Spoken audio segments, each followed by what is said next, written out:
Hello, travelers. Thank, thank you very much. Thank you.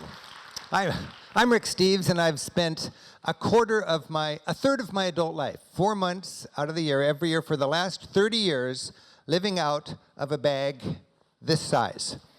This is my home. And I want to talk about how you pack light today. And just as I was walking over to the theater here, people were saying, you know, we love your travel, we're going to go on all these trips, but there's no way we're going to pack in one of those bags. You're going to learn, all right? I mean, you got to understand there's two kinds of travelers in Europe, those who pack light and those who wished they packed light. Think about it. You will never meet anybody who after 5 trips brags, every year I pack heavier. With experience, you get serious about packing light. You do not have a mule. If you do, you are abusing your spouse. Okay, you need to be mobile. This is so exciting, you know, and we take 15,000 people on our trips every year. This is a very typical gang of people on our tours. And one thing they have in common is nobody is allowed to take any more than a 9 by 22 by 14 inch carry on the airplane size bag onto their trip for the whole trip. Now, for a lot of these people, that's a radical concept. What? 9 by 22 by 14 inches? That was my cosmetics kit. No, that's everything. And with experience, you get good at it. It's really sort of a freedom. It's no hardship. It's not heroic to pack light. It is enlightened to pack light. It's a blessing to pack light. If I had Sherpas, I would set them free. Because I know that the lighter you pack, the more mobile you are, and the better trip you're gonna have, okay? So whether you're taking a rucksack or whether you're doing the rolly bag thing, it doesn't matter.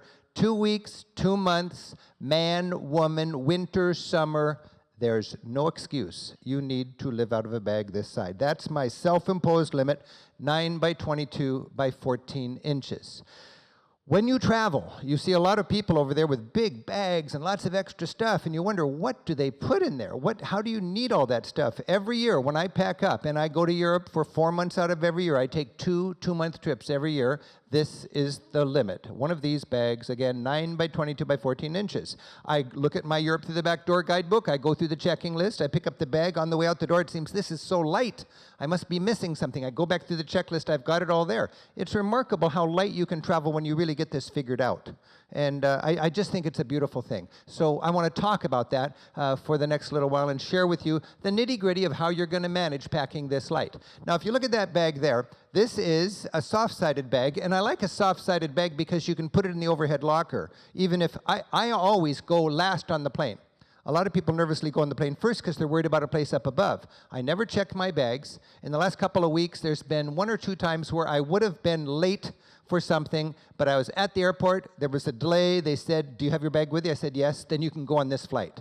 You can turn on a dime when you're packing light. Yes, it's a drag to carry your stuff with you, but if it's light and if you're mobile, it is in your interest. This is very, very important. And when I go on the plane last, there's always room to squish that, and put my bag in there. If it was hard-sided, that would be tougher, and I'd have to gate check it or whatever. But these days, I really like that. These are soft-sided suitcases, as big as you can carry on the airplane, with a padded shoulder strap that zips away. It looks like a soft-sided suitcase when you want to be in the suitcase mode, but when you zip that out, then you have this situation here where you're carrying it on your back like this. I use this exclusively as a rucksack hanging on my back. Now the time will come when I'm going to be rolling my bag through Europe. There's nothing wrong with that. Most of my staff is women, and I think all the women use the roller bags instead of this. They're the same size. It doesn't matter. But as long as I'm hardy enough and willing to do the old backpacker way, I really like this. This is not a scientifically designed bag by any stretch of the imagination. This is a light bag. It's too small to have a weight distribution belt. It's too small to have an interior frame. I don't care about that. It's just hanging my suitcase on my back. Okay, because you spend a lot of time jumping off of trains and running after buses and all this sort of thing. This is a shot that a lot of people don't show you when they're selling tours. These are tourists going to the bus in the morning, and all over Europe. You've got groups every morning having to pack up and go to the train station or go to the car park or go to the bus. And if you can't carry your bags, really your trip is in trouble. If you rely on people who make their living off of helpless tourists that can't carry their bags, unless you got a lot of money, you're in trouble because they're going to take advantage of you because you are sort of helpless. You need to be self-contained and self-sufficient and on your own. So here's one of our tours. Every year I take one of our tours. For 25 years I led our tours. For the last 10 years I've just been taking our tours. I find it's very, I just enjoy it. And this is Lisa. She's our guide, and she's got her wheelie bag and her day bag on her front. This man's packing like I do with his bag on the back and his day bag. Here's my son Andy. He doesn't even bother to zip up the bag or out the shoulder straps. He's just carrying it like a suitcase. But the point is, you got to be mobile and go to the train station. And if your tour is any good, the bus cannot park right in front of the hotel. You want to have a hotel that's, in a place where buses cannot get. Now, this is the last day at the airport coming back from a 2-month trip, and this was sort of my mode when I'm in gear, okay? I've got my bag, and I've got my day bag, and this is as big as you can carry onto the airplane, and there I am, a traveler ready to go. So, you got your big bag, you got your little bag. Think about this. However you go, tour, car, trains, cruise, hotels, you got to have your big bag to leave on the boat or leave on the bottom of the bus or leave in the hotel or lock up at the train station, and you have your little bag with you for the whole day. That's where you've got your sweater, your notes, your camera, your picnic, your water, your whatever you want in that. So you got your big bag that you deep store and your little bag that's with you. When you step on the train, you need to remember that you're on your own to get onto the train, and you find a compartment, and you just heft your bag up onto the rack above, and that works pretty well. You can, if you're worried about theft on trains and stuff like this, I would keep the bag with you. A lot of trains have a storage locker at the end of the car, and some people are relaxed and just leave it there. I'm just nervous. I want the bag with me so I can see it. As a matter of fact, if I'm a little bit more nervous, I will clip the arm or the belt or the armrest or the arm straps, the shoulder straps, around something up there, so it's not locked, it's just clipped. It's just hooked onto it. And then, I used to say there's a thief on every train in Italy, union rules, and they've scouted the train out, and it goes into this long, dark tunnel, and as soon as it goes into the tunnel, they know what bag they want. They grab it, and if it doesn't go, like mine, it's connected. They're not going to say, "Scusi, how's your bag attached?" Right? You have foiled their theft attempt. So I want you to remember, this is an opportunity for you to be not vulnerable. You're with your bag, you're connecting it, you're able to carry it without looking for a porter, and so on. Now, when you are taking the train or when you're taking the airplane or the bus, you've got a lot of time where you're sitting and waiting for the trip to go by. In your day bag, you've got the things that can keep you busy. People ask me, how can I sit confined in the middle seat on a 15-hour flight from Los Angeles to Tel Aviv? I got a lot of stuff to keep me busy, and the time goes by. Think carefully about what you can have with you to be productive for your trip and to help the time go by, and you've got that with your day bag with you. There's lots of different kinds of day bags, by the way. This is my favorite one. We call this the Civita day bag. I've designed this. You see me with it in all my TV shows. This is actually my briefcase when I go around the United States just on work. It's just a very handy bag. It's a beautiful material. Brilliant design with a little pocket, a big pocket, side pouches, padded shoulder straps, a wonderful light material that is almost cuddly. You put a sweater in there and it functions as a pillow. And this is my very simple bag. It's $25 or something like that, and this works really well for me. There are more purse-like, attaché bag type sort of bags that you might choose, and you can shop around for those. But for me, I like this minimal sort of design. I want to remind you when you're traveling with kids, forget packing light, all right? I learned that whatever the mom thinks is worth bringing is worth bringing. Just forget packing light, Dad. Just get a big car and carry the stuff, okay? You need a big car, and I remember meeting the family at the airport in Vienna, and I told my family, pack as heavy as you want. I'm going to pick you up at the Vienna airport, and I'm going to drop you at the Zurich airport. We're going to have 2 weeks together going through the Alps. We're not going to worry about packing light. If you have your own vehicle, you can bring extra bags and just park it in the back of the car, and you're good. It's when you're on your own, on the train, changing locations a lot without your own vehicle, that's where you don't want your trip to be a murderous trek, but you want it to be effortless, and that means you've got to pack light. There's a lot of good gear when you're traveling with kids. There's portable cribs, there's wonderful strollers, there's backpacks. I never used the baby backpack as long as I was just able to put the kids on my shoulder. I preferred that. Car seats, you got to figure that out. Fun stuff for the kids to keep busy. It's just, you want to go first class in baby gear if you're going to be traveling, I would say, with little tiny kids. A lot of people ask me, where should we take our kids if we're going to Europe and they're really little? And when they're really little, I would really seriously consider Grandma and Grandpa's on the way to the airport, okay? Now, when you are going on a trip and you want to start light, I mentioned all of our tourists are required to take that one bag. Nobody can check anything on the airplane when they go over. We don't care what you go home with, but going over, you got to go light. Of course, things gather up after that, and it's just important that you have a way to deep store stuff you buy as you go. And I would highly recommend one of these. We call it a Don't Tell Rick bag. This is a little bag that it folds up into almost nothing. It unfolds, and it's solid enough where you can actually check it on the airplane going home. But it's one of those little tiny bags that balls up into itself. I think this is a luxury because I put it in the back of the car or under the bus, and I just put stuff in it that I won't need again. So I don't have to take it into the hotel every night. I deep store it on the bus. A lot of our people on our tours do that. As you travel, you're going to have a lot of security. It's just a way of life these days. And a lot of people just say, oh, the security is so miserable, I don't even travel anymore. I just don't understand that, frankly. It's not a big deal. I mean, something to be thankful for, It's just they got to be more careful than less careful. And sometimes it seems over the top, but just relax and do what they say. You're going to have to go through a lot of x-ray machines, and you should just be prepared for that. When I go through an x-ray machine, I just assume I'm going to put everything in my pocket into this outside pocket. This outside pocket is empty. I stuff all my little stuff in there, throw it through the x-ray machine, and I'm good. These days, when you get on a train even, sometimes they will have a security x-ray for you because trains are soft targets all around Europe, and they want to be careful what's going on to the train. When you're traveling, a lot of people are very nervous about locks and should I lock my bag? I have never locked my bag. I think if there's 3 bags on the floor, one of them's got a lock on it and I'm a thief, I'm going to take that one. My bag is just sitting there with no lock. I've never been ripped off in 30 years of traveling, and I leave it all over the place. I wouldn't say be sloppy with it, but I'm not paranoid about it. And these have little, latching zippers that you can put a little lock on. And some people they're lock kind of people, and they want to get a lock, and there's plenty of good locks you can get.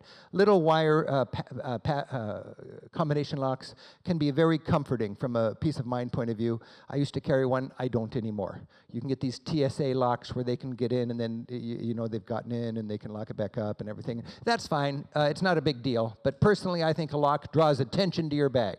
If I'm going to leave it somewhere where it's nervous, I take the valuables out of the bag and I put them in my day bag with me, or I put them in my money belt and I wear them.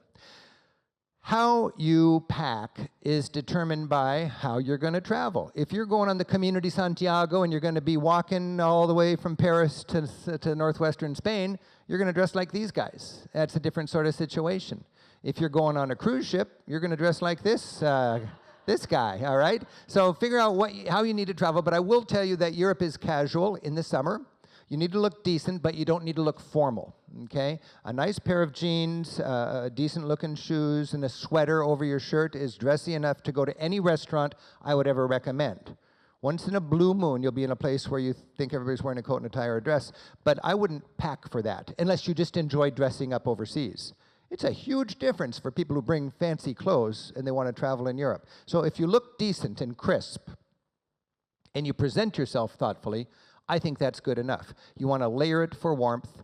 If you're going on a cruise, I go on a lot of cruises. We've got our new cruise book, and it's part of my research responsibilities. And I bring more clothes because I'm going to be wanting to dress up a little bit on the cruise ship, but it's certainly not over the top. And in a case like that, a lot of times I will ship it ahead to a hotel where I'm going to leave for the cruise or I'll park it somewhere and get later, but you want to moderate that. It is annoying when some guy's running around in shorts when everybody else is in a tuxedo, okay? So, by the way, if you do go on a cruise these days, cruise ships are much more casual than they used to be. You could be dressed just like you are today on a cruise ship and be fine, except for the 2 nights during your cruise when it's the formal night. And they're very, very careful now to remind people, if you don't want to go to the formal dinner, you don't need to. You can just go up to the poolside and have a hot dog at the buffet up there and be slumming around on the ship like the rest of these low-end travelers, okay? It's just you have that option. So don't be bullied by this notion that you got to have a nice dress or a tuxedo for the cruise ship.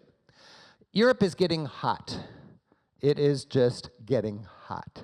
I don't know my Celsius very well, but I do know that 82 Fahrenheit is 28 Celsius, right?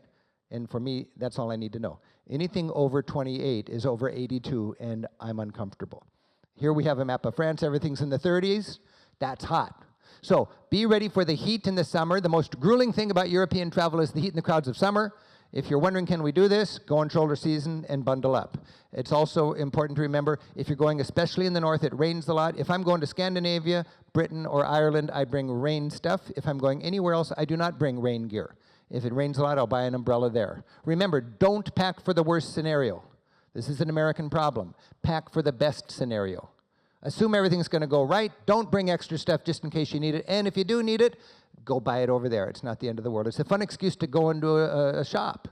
Take just enough toiletries to get you going.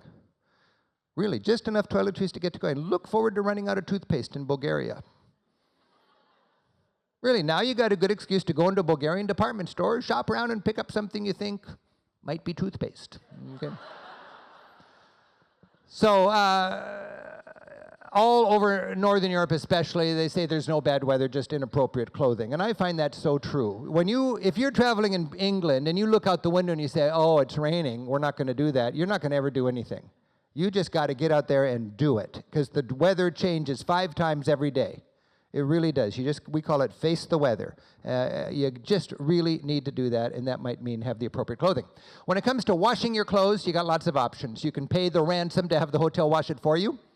You can go to the laundromat. Laundromats, a lot of people just enjoy laundromats. It's relaxing. You get to talk to local people. You get to fiddle with the machines. You can do that. It's always, most places you can walk from a hotel to a laundromat.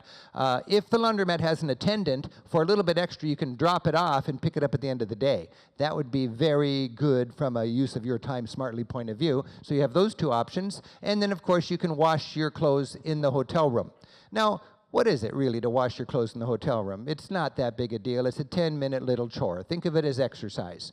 Bring it on the sink, wash it, wash it, wash it. I don't bring any laundry detergent. I just use the shampoo in the hotel.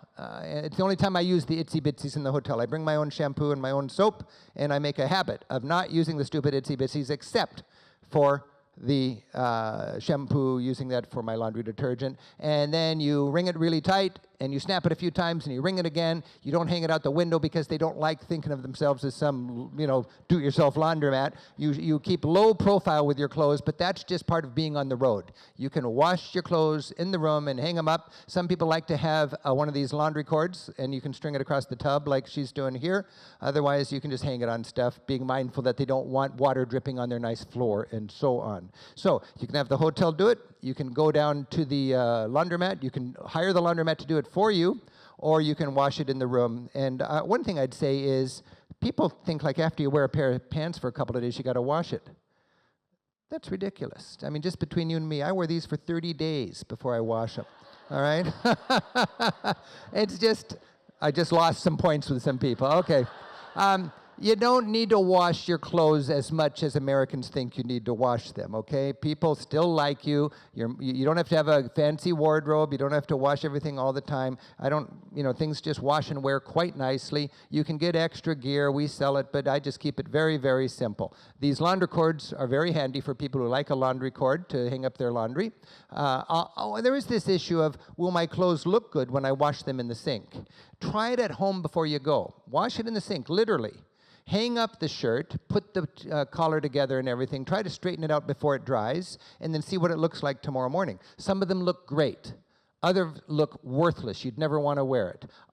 Very, very rarely do I ever iron my clothes in Europe. And people marvel at how my TV show I look like I'm not that wrinkled. It's just, you choose a decent fabric and you wash it that way, and it's not going to look like pressed, but it's going to look good enough. But you want to try that before you get to Europe, because sometimes it works and sometimes it doesn't. And if you are in a jam, every hotel that I've ever stayed in has an iron that you can borrow. If not in the room, just ask for it, and they will get it for you. Now, when it comes to packing your clothes, I've tried the compression bags, and we sell them, and some people swear by them. I used to really like the packing boards. That was a very nice thing. You fold up your pants and shirt, and you got a board, and you Velcro the top on it, and so on. But basically, nowadays, I just fold my shirts carefully, and I put them in the bag. If I could show you in this bag, I just... It's my home, as I mentioned, so it's something that there is a big long pocket here, and I can put shirts in here. And if I carefully fold these shirts here, it works well, and I pull that out, and surprisingly, hang it up the night before, it should work. What you want to do, once again, is have material that washes and wears very well. When it comes to security, everywhere you go these days, you'll want to know where you can lock up your bag. After 9/11, it was tough to find a place to lock your bag because people didn't want bombs in lockers. They've mellowed out now, and you can generally find a place to lock your bag. At the train station, you can find a place to lock your bag. At the airport, sometimes you have to ask around. Sometimes you pay a lot of money because they have to have an x-ray machine. If you're in a jam and there's no place to lock your bag, ask at the tourist board if you can leave it there.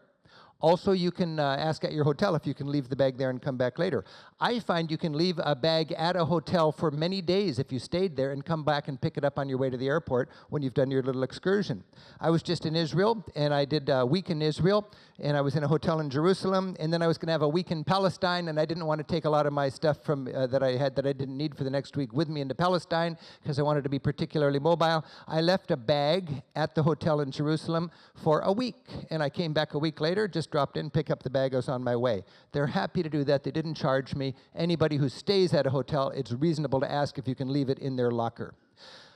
Okay, I want to talk about the specifics of your gear, and when it comes to shoes, this is a personal issue. Some people have to have 4 pairs of shoes, and I know that I don't have a lot of credibility among women. I see people shaking their heads, no, that's barbaric, but I do want to stress that whether you're a man or a woman, packing light is realistic.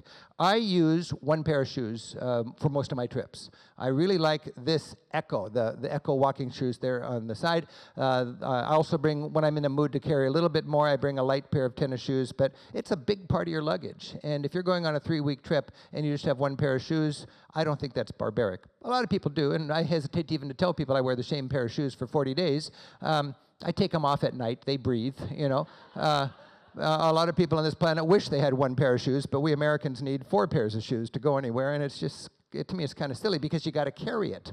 Okay, let me go through my gear now. And I was in, just last summer, I was in the Cinque Terre, and I thought, I'm going to be teaching this class. I'm going to put everything on the bed. People ask me exactly what do you take. So I spread everything out. There I was, naked with my camera, and inventorying my gear. And we've got, in this trip, and this was everything I had, I got my 2 pairs of shoes on the right, I got my day bag, I've got my noise reduction headphones. That's one major item of extra bulk that a lot of people wouldn't consider is that important. But this Bose noise reduction headphones, for me, I'd rather go economy class on the airplane with this than business class without. It is beautiful to have silence, plus it's great quality music when you want that. Also, how you pack your literature is very important. Be hardcore about going light with that. Different shirts, I would bring 3 short sleeves and 3 long sleeves and 1 t-shirt. It's up to you, but you got to carry it, and you got to decide how often you want to wash. I just bring 2 pairs of pants, a pair of jeans, and a pair of very light khaki pants. It's hot and muggy in the summer. And you don't want jeans in the summer in big cities, especially men cannot get away with wearing shorts in a big city. You just look goofy. I've had people come up and pull the hair on my legs when I wear short pants in a big city. They just think it's comical. Men need to wear long pants in the big cities if they want to not look goofy. And you want a breezy, very light pair of pants. I've got a light pair of khakis that I just love, and it's got zip pockets and a lot of extra pockets, and it's really, really a great pair for traveling. So in the summer, you'll want to find a light pair of pants that way. In the winter, I like the jeans. You've got your bag for electronic gear. You've got your toiletries. You've got your bag for other miscellaneous stuff. This is a big stuff bag on the far left for underwear and socks and t-shirt, and then you got your jacket. So if we look more closely at this, this is just how it lays, and I would have folded shirts in this pocket here. A toiletries kit is something very small and very self-contained. You want it with a hook because there's a lot of stray hairs on the sink in a cheap hotel, and you like to have this hanging there so you know those are my hairs, all right? You've got a bag like this where you put all of your dainties, your socks, your t-shirts, your underwear. How many socks and underwear you take, as far as I'm concerned, determines how often you have to wash. You've got a light jacket and a light sweater. You don't want a heavy jacket unless you're going in the winter. You've got your light pair of khaki pants, and you've got your heavier jeans. I've got a mesh bag like this with all of my electronics in it and my camera gear. And my toiletries kit is so small because I've got backup stuff in the big Ziploc baggie. That's my reinforcements for that. And my medicine and my Band-Aids and my whatever I don't really have to have in this all the time. So I want to just have that out and deep store this. And then another bag for your kind of 10 essentials that you never use. For me, the coldest time on the whole trip is when I'm on the airplane. I freeze on airplanes. And I've been here for 2 months, and the only time I ever use my sweater and my coat and my scarf at the same time is on the plane. That merits bringing that stuff. But a scarf for me is very nice for the flight, and so is the layered sweater and the jacket. And one thing very nice about this bag, and this is an innovation we've got, is we've got kind of a money belt that clips in here. This is a black, clipped, zippered money belt that you can take out, and you can unclip this thing here. You can take this and there's a clip in here so you can fasten it into this if you feel like this is less dangerous than this. Or you can even clip it onto your belt and wear it like a money belt. But for me, the cool thing is, in here, I've got my essential stuff. If I have to do something risky with this, and occasionally you do, you can keep this with you. This is your deep storage security. And I really find it's always clipped. And if it's always clipped, people are not going to take your bag as often as they're just going to rummage through your bag and look for something that's expensive, and they won't know that this is in here. It's camouflaged, it melts right in, and I think it's a great feature. Okay. Electronics. You've got your laptop. These days, when it comes to electronics, everything I've ever had has the conversion with it. 110, 220, I've never needed a converter like in the old days. Your challenge is to hook it onto the wall, right? You've got the built-in converter to go from European voltage to our voltage, no problem. You just have rectangular plugs, and there's round plugs in the wall, so you need to have that adapter for that purpose. My computer, my phone, my iPad, whatever I have, my camera, it all works on European voltage. You've got your laptop. If you're going to bring a laptop, these days, I bring my laptop because of my work, but I was just going on vacation. I would bring an iPad. People love their iPads, and a mini iPad is perfect. A mini iPad just is really brilliant for traveling in so many ways. You've got your phone. You got to decide. I use a little phone I bought in Italy. I just buy the cheapest little Nokia I can get over there, or you can use your iPhone here or whatever phone you use here if it is unlocked and you can use in Europe. Talk to your phone people to make sure it works. And that little Waiho thing on the top is my mobile hotspot, and I can get online everywhere with this. It's expensive, but because of my work, I pay for that. But one way or another, you got to figure out how are you going to get in online. You can do it from the hotels every night. You can mooch free Wi-Fi when you can and where you can. You find a lot of students just sitting on the curb outside of coffee shops in Europe because they know fast food places and coffee shops have free Wi-Fi, and kids know how to get online, and you can too. But I like not to mess with it, and I get my own little mobile hotspot as I travel. I mentioned the mesh bag for all your electronic gear. I just love to have my laptop on the road. The toiletries kit, you can see it right there. Now this is a bigger one. We stopped selling this little one because everybody thinks it's barbaric to just travel with this much toiletry stuff, but you know, I'm just the star of a public television show and I don't need to look very good, all right? So you got your bigger toiletries kit, but the point is it's a very handy place to keep all your stuff, and it comes with a hook, and it's forget-me-not red, and so on. This is my little one, and you can kind of decide how much junk you want to take to make yourself clean and presentable.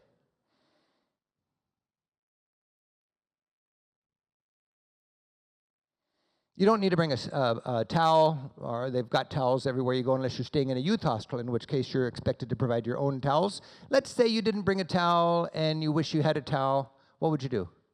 You go buy one. It's fun.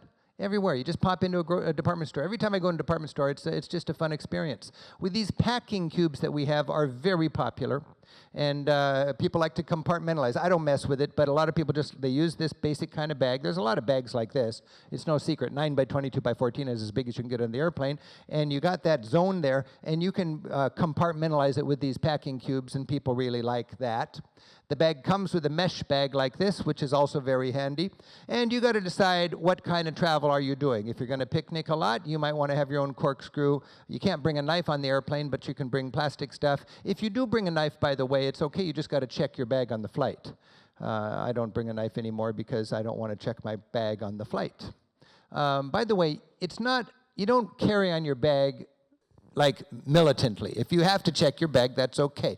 The one time I would insist on carrying on my bag is if I have a real tight connection in Europe.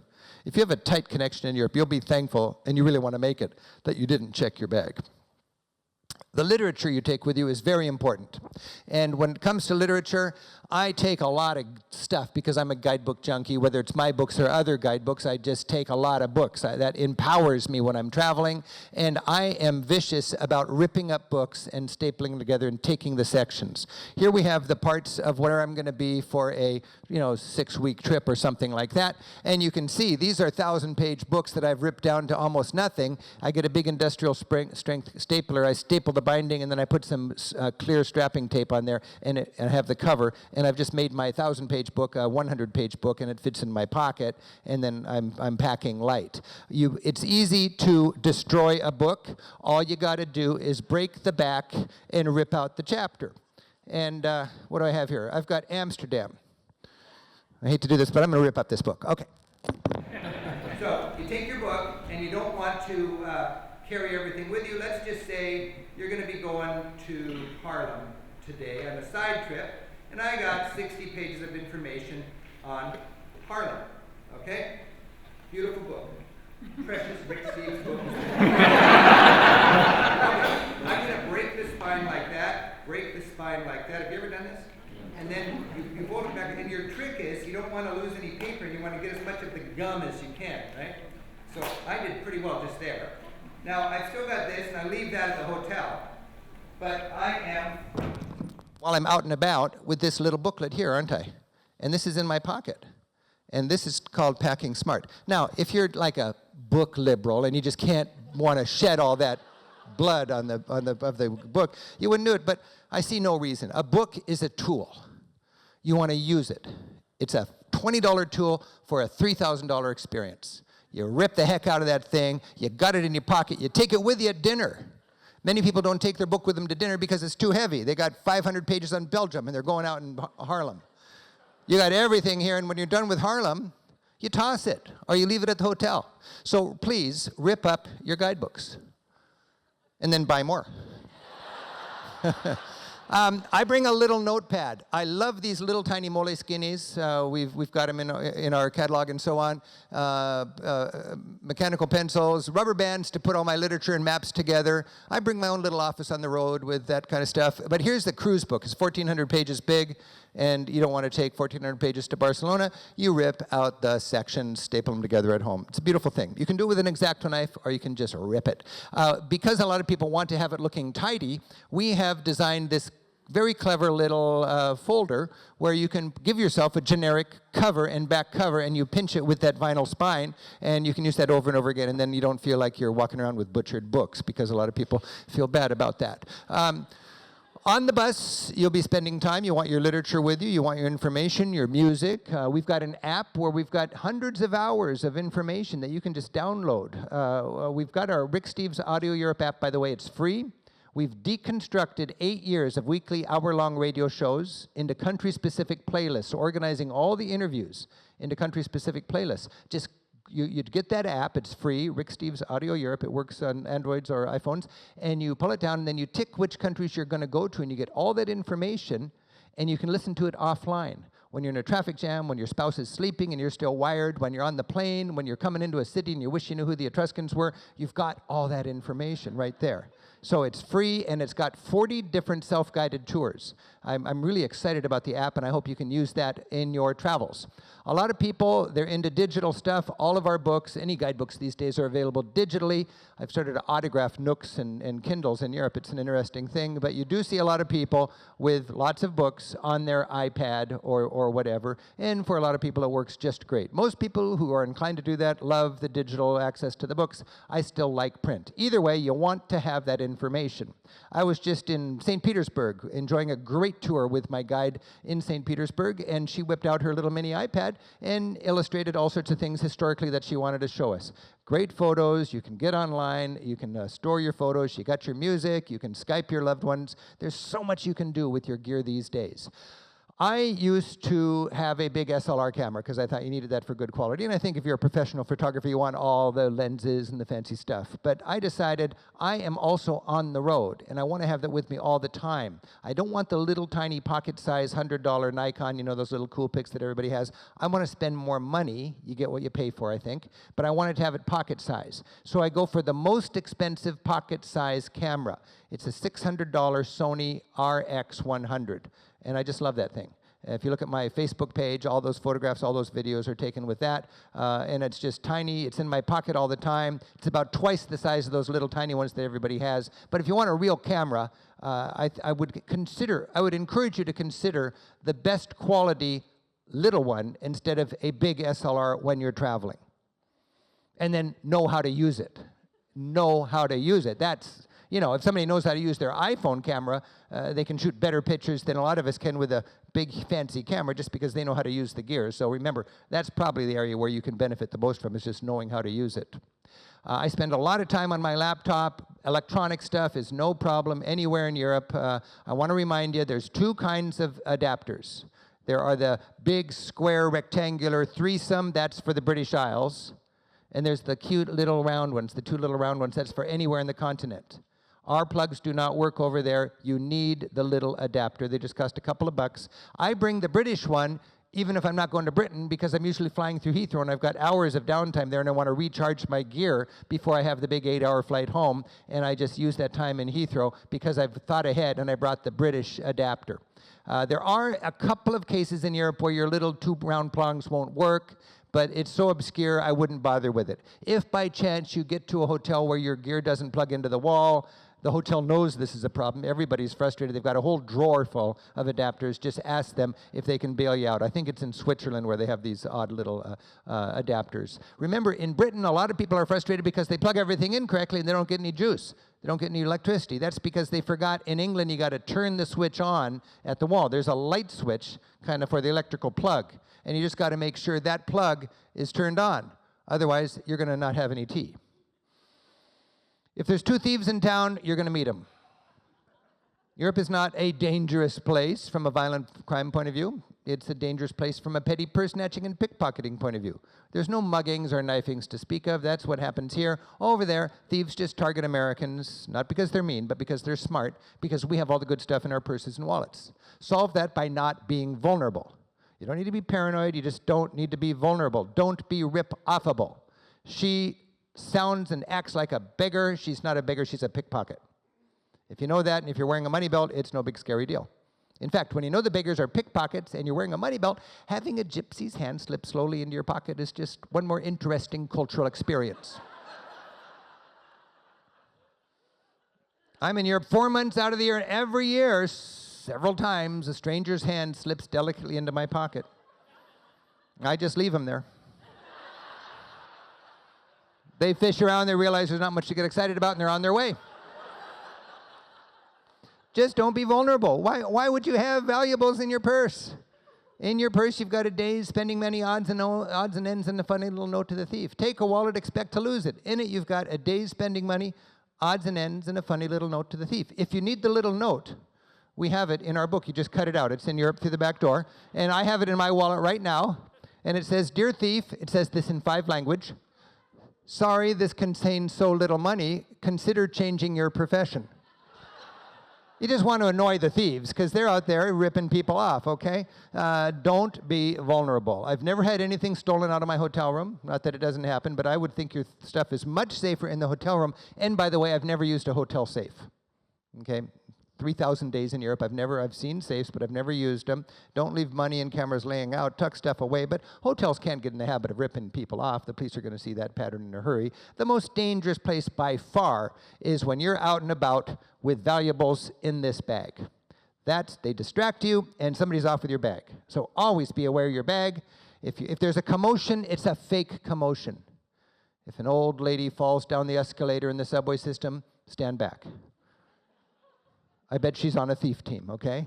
If there's a pushing match on the square, if there's a shell game going on, there's jostling. If somebody crowds behind you on the bus, pushes you, they're picking pockets. That's what they do. They're out there where the tourists are picking pockets. Wear a money belt. It's a nylon pouch you wrap around your waist and you tuck in like your shirt tail, right? You don't get at this for every nickel, diamond, quarter. This is your deep storage for select deposits and withdrawals. I wear this money belt all the time. It's luxurious peace of mind. It's luxurious peace of mind. Now you've got, actually, that's not quite true. I don't wear it all the time. I wear it when I feel it's necessary. These days, Europe is so affluent, and I feel it's much safer. And I wear it when I feel like there's a risk, and when there's not a risk, I'm a big boy. I can re-outfit myself if I get ripped off. I put it in that backup storage in my bag, and I'll leave it at the hotel. So you've got that money belt. You can use it when you feel you need to, and you can otherwise rely on your deep storage or whatever. Different kinds of money belts. You can hang it around your neck. You can tie it to your belt and flip it in. You can wear it like I like to wear around your waist in that nylon pouch. A lot of people snap it to their bras. There's all sorts of stuff you can do, and it's just important to have your valuables securely under your clothing instead of available. What you put in the money belt, well, you've got your wallet, you've got your money belt, and you've got your day bag. And you just got to decide where do you want to put stuff and how important is it. I bring 2 credit cards. We have these old-fashioned magnetic strip cards in the United States now. We're going to be moving into the chip cards. Europe is way ahead of us. They've got chip cards. Americans, I only have the magnetic strip card. It's a frustration, but it's never a trip derailer. You can't fill up the tank at midnight with your old-fashioned American credit card, but you can always get money from the ATM. You can pay for your hotel. You can buy things in the store with your credit card. It's just the machines that let you automate things, the automated parking machine, buying a Coke from the machine down the hall in your hotel. Those require a card with a chip in it. We can't use that until our banks get together and have these chips. It's on the way. We're just in an awkward interim period. I have a printout with my itinerary on it in just this sort of a chart kind of fashion, and I just have it on my word processor, and I just type in all my little details. I've got that on my laptop. I've got it in my Dropbox account. I just love to have Dropbox when I'm in Europe because I can, if I lose everything that I've been working on, it's already saved up in the cloud, and I can print that out, and I've got it in my pocket for this week's travels. All of my notes to myself are in this itinerary. I'm getting my ducks in a row for a 2-month trip in a couple of weeks. It's all laid out right there. So you want to have your details on your schedule and have several copies of that to carry with you. You bring a driver's license just in case you might want to drive. You bring a driver's license because a lot of times when you rent something, they want your passport for security, and I don't want to give them my passport for security. What they really want is photo ID, and I give them my driver's license instead because I'd rather lose my driver's license than my passport. One reason to get an international driver's license is because it's a disposable piece of photo ID that costs you $10 or $15. You don't really need it these days, but it's something that's handy to give people for photo ID. You do want to be careful of your passport and you don't leave it laying around. On the other hand, a lot of hotels still have to register you with the police every night, and when you check in, they'll say, "Can I have your passport?" And you need to not make a big deal about it. Americans are the ones that get all nervous and make a stink about leaving their passport because their mom said, "Never let this out of your hand." Well, you know, nobody's going to steal your citizenship with that, and that's how Americans act sometimes, and it's kind of a joke among Europeans. But you got to give it to them because they have to, at their convenience, write you down in their ledger so the police have a record of everybody in the hotel tonight. It's not reasonable for you, an American traveler, to say, "You can't have my passport, do the bookwork right now." Nor is it reasonable for them to say, "Pick it up tomorrow." I think the reasonable thing is say, "Can I come down in an hour or so and get my passport back?" Ask them to do their work at their earliest convenience, politely, and then you can come down and get it. Because too many times I have been in the hotel in the morning and I need my passport and I just open up the door and thumb through everybody's passports and grab mine and I'm on my way. It's just, they're very casual with your passport and they don't like, and I'm not comfortable with that, okay? So that's just good advice with your passport. So this has been kind of just a blitz through my approach to packing light. I understand I don't have a lot of credibility when it comes to packing light among women, but I also want men and women to know that when you're traveling in Europe, you will be much better off if you can just put yourself on vacation. And on vacation means without all of the material, cosmetic, baggage that we have to put up with in our lives here. There's a lot of people here in the United States that can't even go outside in the morning until they've, figured everything out. And it's just, you're on vacation. You need a break. You should be able, when you're on vacation, just to get up and go, and that's a very, very nice thing. I love it about Europe because it doesn't matter that much how you look. You're moving around so fast that nobody else notices how limited your wardrobe is, and you're going to go home refreshed, realizing that there's a lot to be said about keeping it real simple and being footloose and fancy-free. Having said that, I'm going to let our packing wizardess, Joan Robinson, she's been giving packing classes at Europe to the Back Door for a long time, and she is brilliant about how to be elegant and classy as well as mobile, okay? So I'm going to turn it over to Joan Robinson right now, and thank you very much. Thank you.